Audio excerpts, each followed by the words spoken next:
Welcome to the Sacred Window podcast. I'm your host, Christine Devlin Eck. Here at the Center for Sacred Window Studies, we explore and expand on conscious postpartum care. We navigate the overlap of caring for others and caring for ourselves. We honor the transitions, not only in giving birth, but in being alive. Welcome to the conversation. And I will never be the same again. Hello, welcome to the Sacred Window podcast. I'm Christine. I am so happy to be here today with Dr. Daniella Marchetti. She is a sleep specialist. She has degrees in psychology, counseling, clinical psychology. She's a staff psychologist at the Miami Veterans Affairs Medical Center. Dr. Marchetti has expertise in behavioral sleep medicine. She's especially passionate about working with new families, with young children to navigate sleep challenges. This is something we have not had a conversation about on our podcast, and something that impacts really all of us in the field of postpartum care and those of us who are raising children. So I'm so pleased to have you here. Thank you so much, Daniella, for joining me in this conversation. And what drew you to really thinking about sleep and behavioral supports for sleep, and especially to work with this population of people? Yes, thank you for having me. It's funny, the time that I started becoming more involved with behavioral sleep medicine was actually right after I myself became a mother.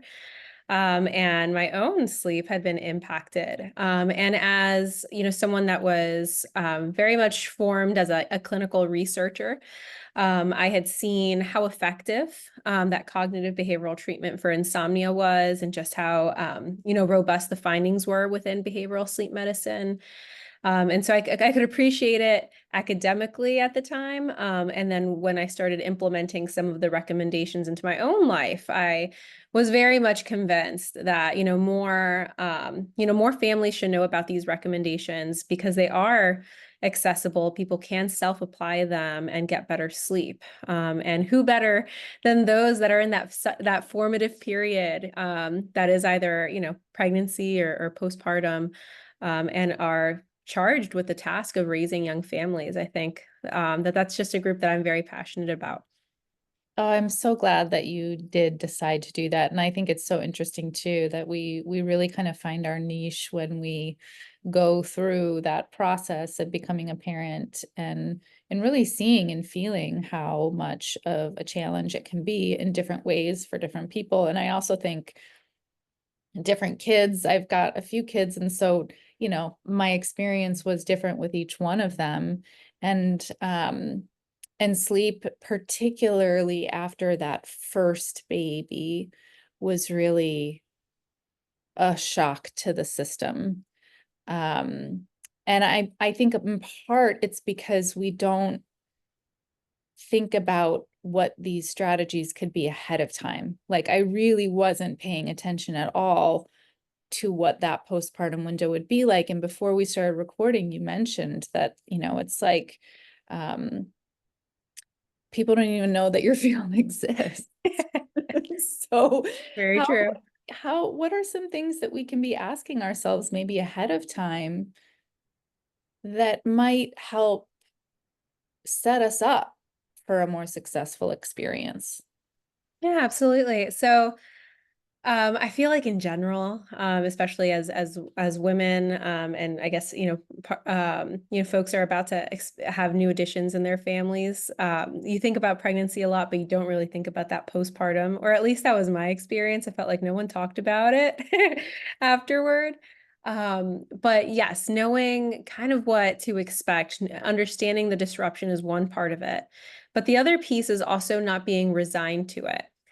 I feel like in our culture, in our like productivity centered, society, we accept that there are going to be periods where there's just going to be poor sleep or no sleep, and that there are other things that need to be prioritized.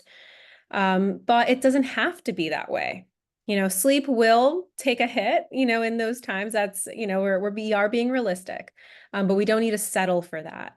And so knowing when to get help, knowing what support systems you can navigate, and doing so in a timely way, even before the baby is born, can really help a mother and a family set themselves up for success so that the sleep disruption is minimal or at the very least manageable. Yeah, I love that. I love that. And I think, we talk a lot about putting your sort of support network together before your baby arrives. And this feels like a really appropriate piece of it. And so when people are sort of trying to think about how to mitigate the really tough things that can come with lack of sleep, um, what can people do to prepare other than finding someone who can be a resource for them if they really need it? Yeah, so understanding that the first thing that's really going to impact your sleep is not even the sleep deprivation piece. I know that we focus a lot on that, but it's actually the circadian disruption part that is the most problematic. We are built to be awake when the sun is out, asleep when the sun is down, and with young newborns, we spend an incredible amount of time indoors in that first month, in the first couple months. And even though you may have lights on in your house, it's not the same as getting, direct sunlight, when you're thinking about lux, and just what that does for your circadian pattern. In fact, I've heard it described before that a lot of new mothers are really almost like cave dwellers in the sense that they're, in the home doing all of these things and caring for themselves, but not getting that piece that's not only important for their circadian rhythm, but also for the babies. Because babies are born with an ultradian circadian pattern, which means no pattern whatsoever.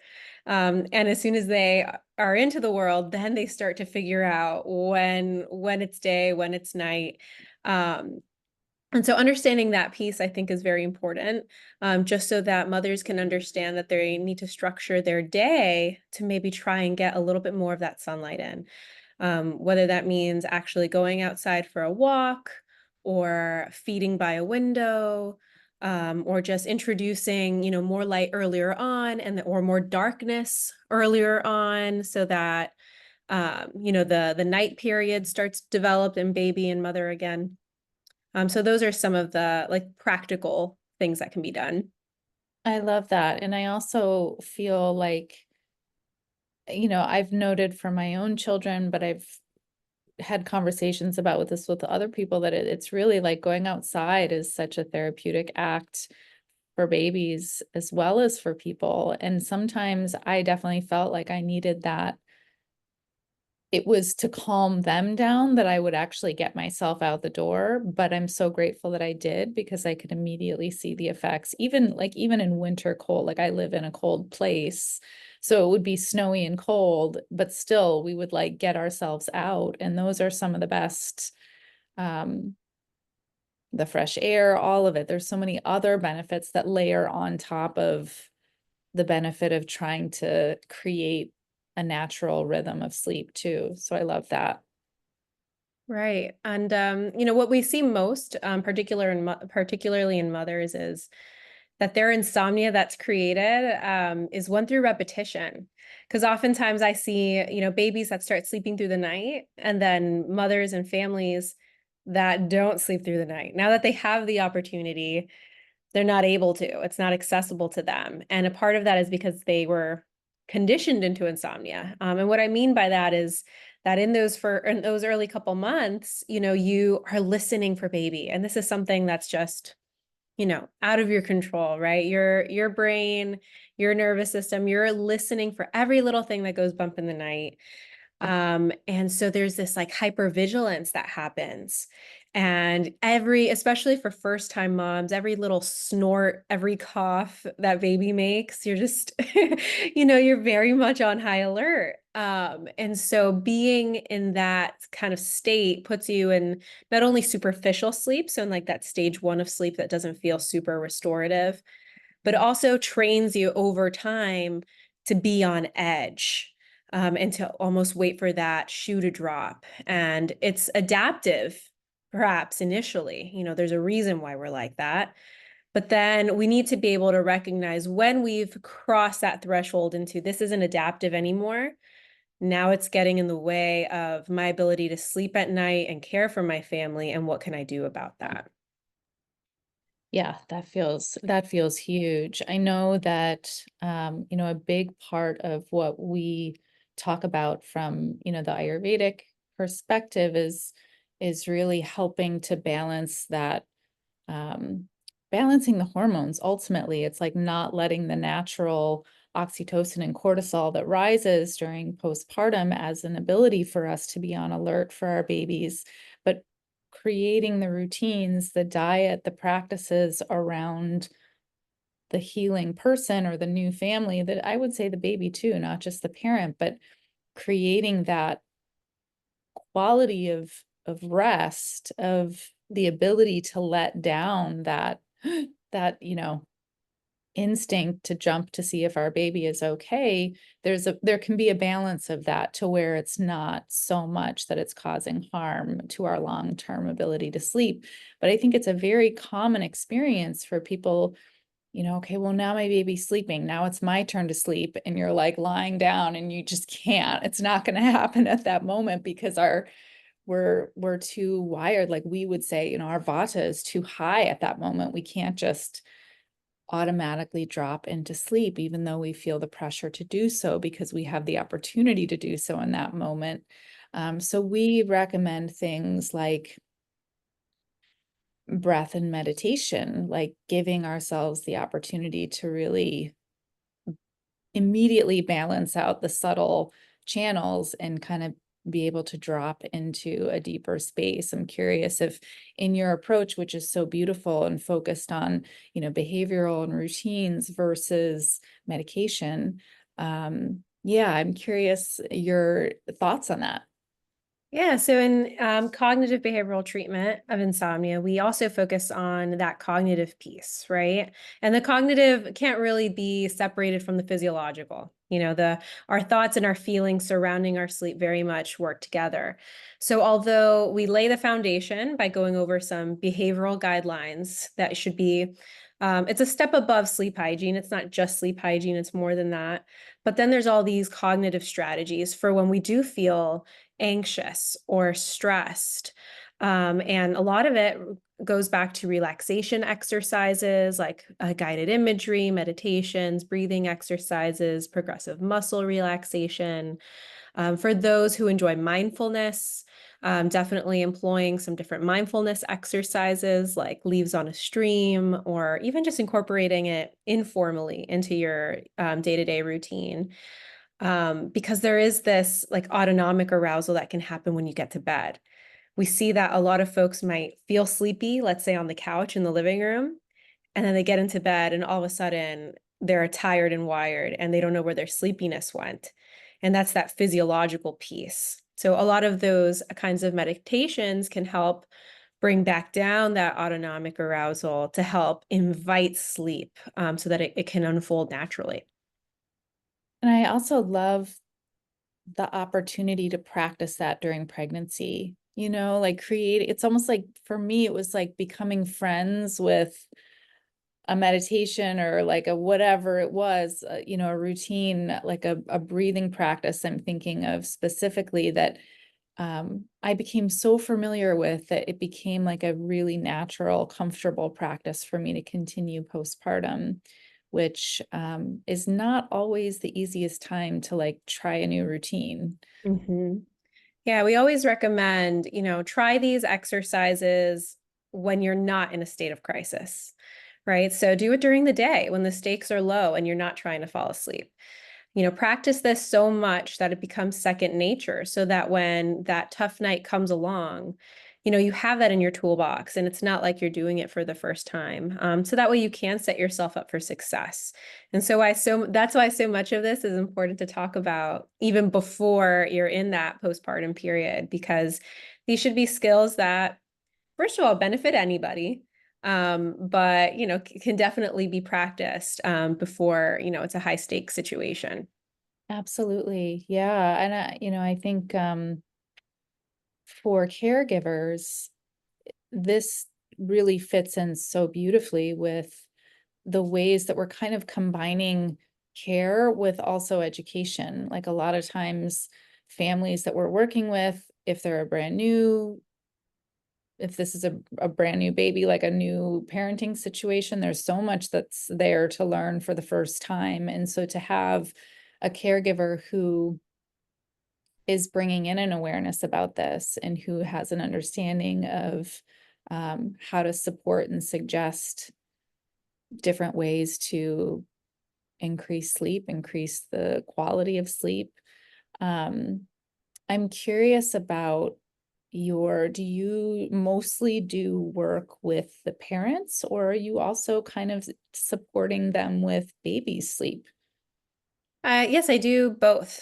So I treat adults and children. And of course, when we're talking about baby sleep, there are behavioral approaches. I hate to use the words sleep training because I think that it's gotten a really bad reputation. And it's a little bit of a misnomer. Because first of all, not everyone needs to sleep train. And second of all, there's many different approaches for everyone's, comfort level. It doesn't have to be cried out. It doesn't have to be, ferberizing your kid. It's really CBTI for babies. So yes, I work with adults, and then if they happen to have babies that maybe, have reached that point where they should be having more consolidated sleep throughout the night, then I give recommendations, that are tailored to each family and their unique circumstances, so that they can try to have better sleep as a unit. I love that. I love that. I'm curious when you are working with people about, you know, kind of being able to help determine, like in Ayurveda, we're looking at, each person kind of has a tendency towards different constitutions, and we kind of can look at, what is going to balance that person out by looking at the quality of the treatment or the lifestyle recommendation or the food or whatever, and does that quality balance out what is appropriate for this person and where they are experiencing imbalance. So I'm curious with behavioral therapy and sleep if there are certain techniques or certain um, approaches that are more appropriate for certain situations and people. Absolutely. So when I do my case conceptualization, so when I meet a patient or a client, I always spend a good amount of time collecting information, because no one's sleep is universal. Everyone has a different circadian chronotype.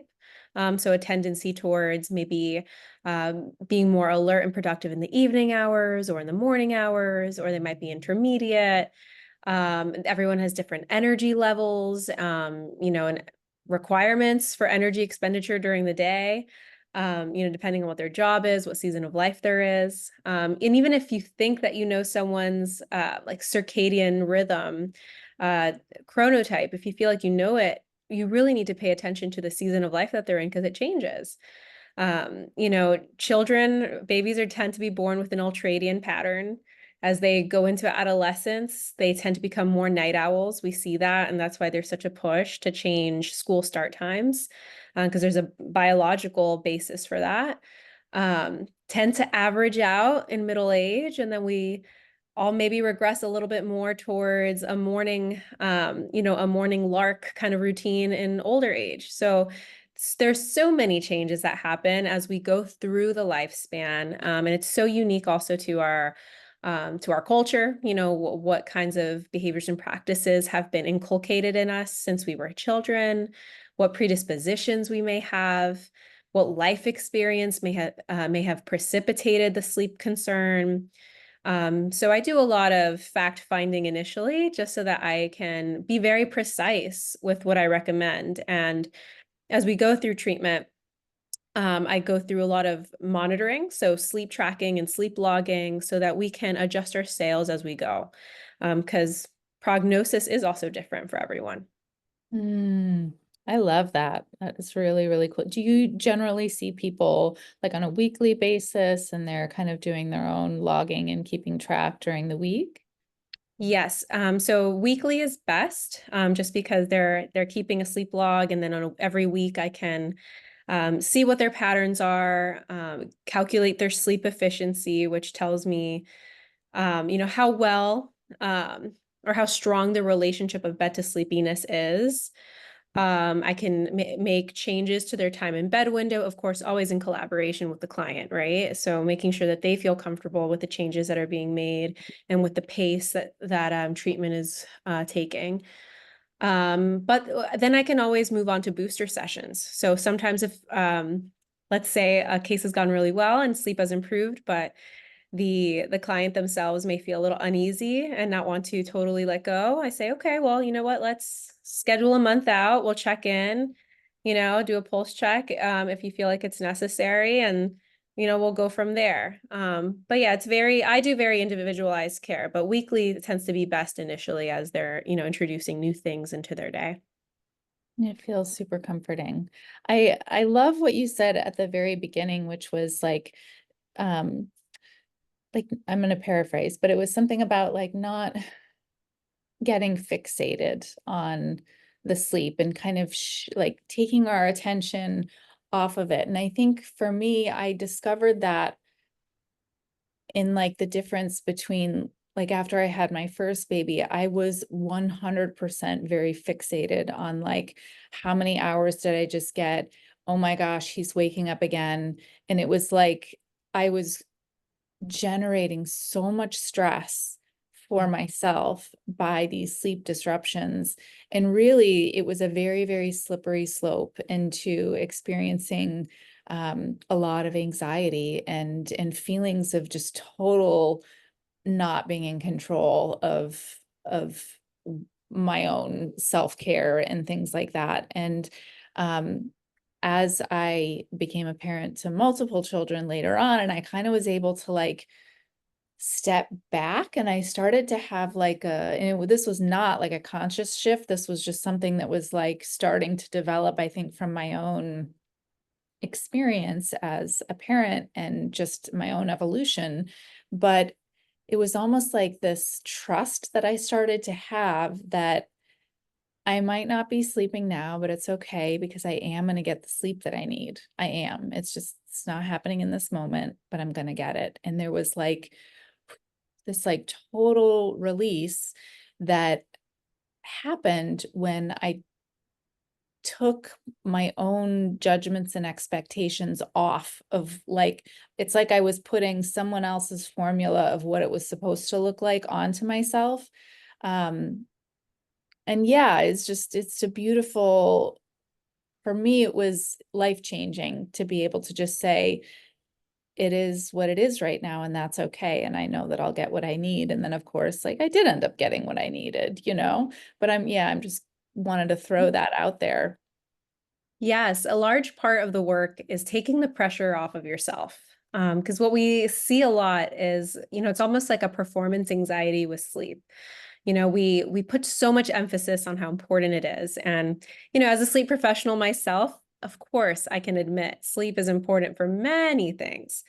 But when we fixate on it, right, or we get very rigid, we start to become hyper vigilant of things that can disrupt our sleep. We become very aware of when things don't go right. And then we start to fixate on those things, those little negative things, and that can impact our mood and our ability to be confident in our body's ability to sleep. It's something that you can't take away from your body. I know sometimes folks may think, no, my sleep is broken. There's something that's not working, but it is working. It's just maybe dysregulated or maybe not working the way that you want it to, right? But the second you remove that pressure, then sleep is able to come more easily. I always equate it to like holding sand in your hand. If you were to try to clench it through your fist, the sand would escape through your knuckles. But if you have an open palm, an open and relaxed palm, you can hold that sand. And sleep kind of works in that same way. We can't force it like a light switch. We can only invite it and promote it. But smothering it will chase it away. Yeah. Oh my gosh. Absolutely. You had mentioned earlier that you got into this sort of niche from your own experience and having gone through um, your own exploration of some of these behavioral therapies and how you just really knew that it was life-changing. And I'm curious if you'd be willing to share some of that with us. Yeah, absolutely. Yeah, so I became a mother about 5.5 years ago. And yeah, everything was so new. Everything is so different that first time. Um, but as I was going through that process, I had really excellent mentorship in behavioral sleep medicine. And it was actually my mentor who was like, "How are you sleeping?" Because I know a few things about, people that are going through your season of life. And the recommendations that my mentor gave me, I was like, okay, I'm going to take a page out of your book. I'm going to do this and I'm going to see what happens because the sleep isn't good anyway. So what do I have to lose? And some of the things that I implemented was one, just having a stable and steady sleep routine. So going to bed every day at the same time and waking up at the same time. And waking up at the same time, no matter how I slept the night before. Mm. I know that we may have a tendency to say, oh gosh, I didn't sleep well, I'm going to sleep in, or I'm going to stay in bed a little longer, or even, oh, I'm going to catch up on my sleep on the weekends. And that's a very common thing. But it actually perpetuates the issue because we create something called social jet lag. So if I sleep in on the weekend, even though let's say I always wake up at 7 and I sleep in until 10, my body's going to think that I flew to California. It's going to think that I'm in a different time zone now, even though I didn't actually travel. And so not only am I going to feel a little disoriented, a little groggy, maybe have some brain fog with my day, but then that's going to make it much more difficult to fall asleep that next night. And so now I've created an issue for the next night that then is going to chase into my next day. And now it's a weekday again, and I have to get up early, and I'm really going to feel it on Monday morning. And it's going to take me a few days until that can stabilize. And by the time it does, it's the weekend again, and I feel like I need to sleep in. So it's a perpetuating cycle. But if you were to get up on time at the same time, even if you slept poorly, now you've set yourself up probably to fall asleep faster that next night and get back on track faster. I love that. So yeah, so little recommendations like that that are incredibly important, just so that even if poor sleep is inevitable, you don't have to suffer it. You can experience it and then just get back on your feet. Right, right. I love that. Um, how can people work with you? Do you only see people in person in Florida? Do you work virtually with people?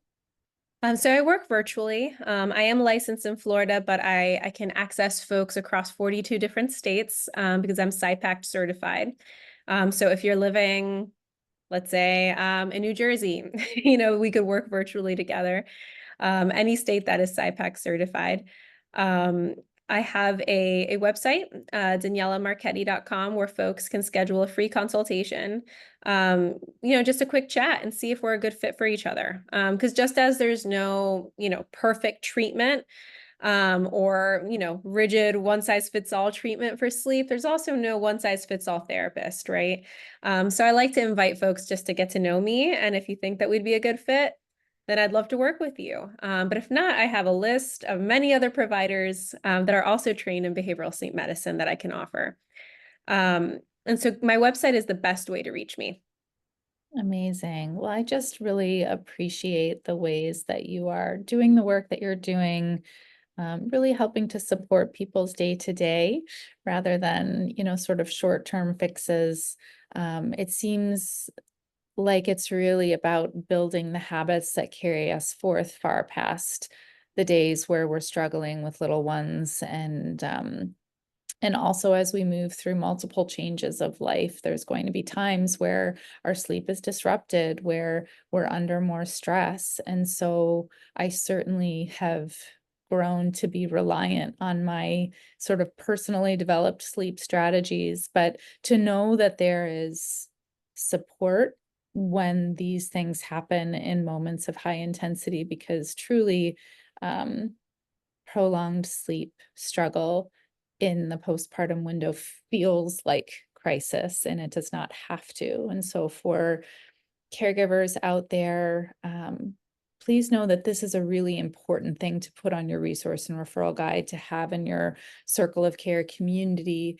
And for those of you who are going through or maybe are about to go through the postpartum window, know that this is something that's there for you. This is another helper to have there, which to me is such a peace of mind provider. So Daniella, thank you so much. I feel like I have learned a lot myself, and I just really appreciate what you do and the time you've taken to speak with me today. Oh, no, thank you so much. It's been wonderful speaking with you. And I hope that, yes, all the information can be helpful. Absolutely. Thank you all for listening, and we'll have all of Daniella's information in the show notes so you can check her out there, and we'll see you next time.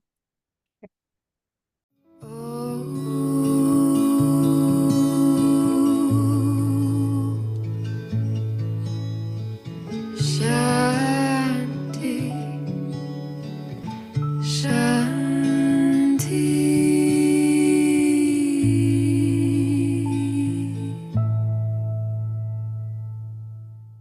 The Sacred Window podcast is brought to you by the Center for Sacred Window Studies.